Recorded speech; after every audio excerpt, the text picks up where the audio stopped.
मनोविश्लेषणात्मक सिद्धांत। मनोविश्लेषणात्मक सिद्धांत क्या होता है? इसके प्रतिपादक कौन थे?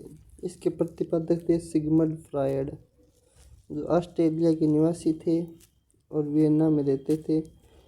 मन का विश्लेषण कर मनोविश्लेषण सिद्धांत दिया। उन्होंने मन का विश्लेषण करके मनोविश्लेषण सिद्धांत दिया था। इस सिद्धांत का विषय क्लिनिक से हुआ, जो वहाँ पर काम करते थे क्लिनिक से, वहाँ से हुआ। इसमें मन की क्या क्या प्रवृत्तियाँ होती है, मन कैसे काम करता है, इस प्रकार बताया गया है। आईडी इंद्र, इसको इंद्र कहते हैं। 3 प्रकार के होते हैं। पहला होता है इंद्र, मन को जो अच्छा लगे करने की छूट जाने वाली प्रवृत्ति। इसमें ऐसे व्यक्ति होते हैं जो भी मन में आता है उनके, यानी जो कुछ भी मन में आता है वो वही करते हैं। यह है सुखवाद, आनंद, इस पर आधारित है आईडी। यह अचेतन अवस्था का राजा है।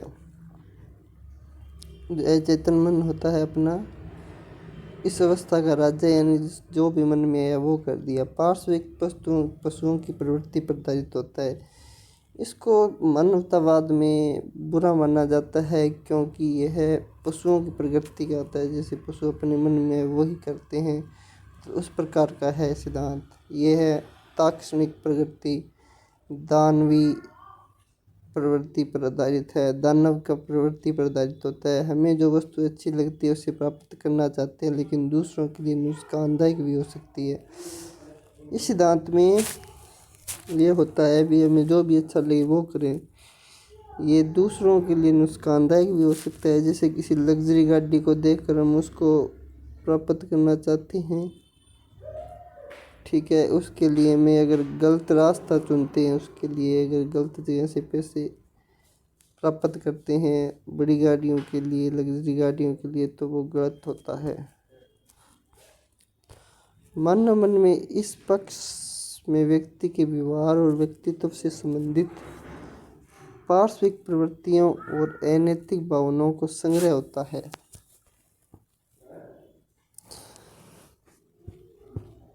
पार्श्विक प्रवृत्तियाँ और अनैतिक भावनाएं जो नैतिकता की पर नहीं होती है, उनका संग्रह होता है। इसलिए मनुष्य इंद्रिय जनित सुखों की खोज करता है। इसलिए मनुष्य जो इंद्रिय जनित सुखों की खोज करता है, इस सिद्धांत में अपनी इच्छा की दृष्टि के लिए वे कुछ भी कर सकता है, कुछ भी नियम। ईगो या साधारणतः अंतःकरण। ईगो दूसरा सिद्धांत होता है। ईगो या साधारण अंतःकरण, हिंदी में साधारण अंतःकरण, ईगो इंग्लिश में होता है। आसानी से समझेंगे। यदि इड को अपनी इच्छा पर छोड़ दिया जाए तो इसका परिणाम दुखदायी होता है। जो इड सिद्धांत था पहले, वो अपनी इच्छा अनुसार ही होता रहे तो वो दुखदायी होता है, असामाजिक होता है, सामाजिकता नहीं होती। उसमें नियम एवं विरुद्ध कार्यों को रोकने के लिए ईगो का कार्य करता है। क्या करना चाहिए या क्या नहीं, क्या करना चाहिए सोचता, जिसमें सोच कर और फिर इड का प्रयोग किया जाए। कुछ गलत हो तो वो नहीं करें अपन, ठीक है, तो उसमें होता है ईगो। ये व्यक्ति की विवेचन शक्ति जो कि वास्तविक धरातल पर कार्य करती है, चिंतन शक्ति पर आधारित होता है। मनुष्य की इच्छाओं में कौन सी वे कितनी संतुष्टि होती है, इसी द्वारा निश्चित होती है। इसमें होता है जो मनुष्य धरातल पर कार्य करता है, इसके द्वारा निश्चित होती है। अब सुपर ईगो से मीन्स होता है, मतलब दूसरों के बारे में सोचना। ये थर्ड टाइप का होता है।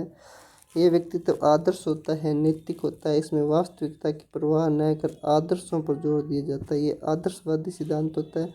सुख व आनंद की प्राप्ति के स्थान पर नैतिक और आदर्श मूल्यों की प्राप्ति ही इसका उद्देश्य होता है। अच्छा बुरा, पुण्य पाप, इन सब सामाजिक मान्यताओं के आचार पर व्यक्तित्व इसी पक्ष द्वारा निर्णय किया जाता है। अच्छा बुरा सोचा जाता है तथा पुण्य पाप तथा इन सब द्वारा निर्णय किया जाता है। व्यक्तित्व के तीनों पक्ष एक दूसरे से संबंधित होते हैं। ऊपर बताए गए तीनों पक्ष एक दूसरे से संबंधित होते हैं और व्यक्तित्व का निर्माण होता है। ये किस प्रकार होता है, इसके बारे में फ्रायड के विचार थे। जिनका ईगो शक्तिशाली होगा वे संतुलित एवं प्रभावशाली होंगे। इसमें इड व सुपर ईगो के संतुलन बनाए रखने की क्षमता होती है।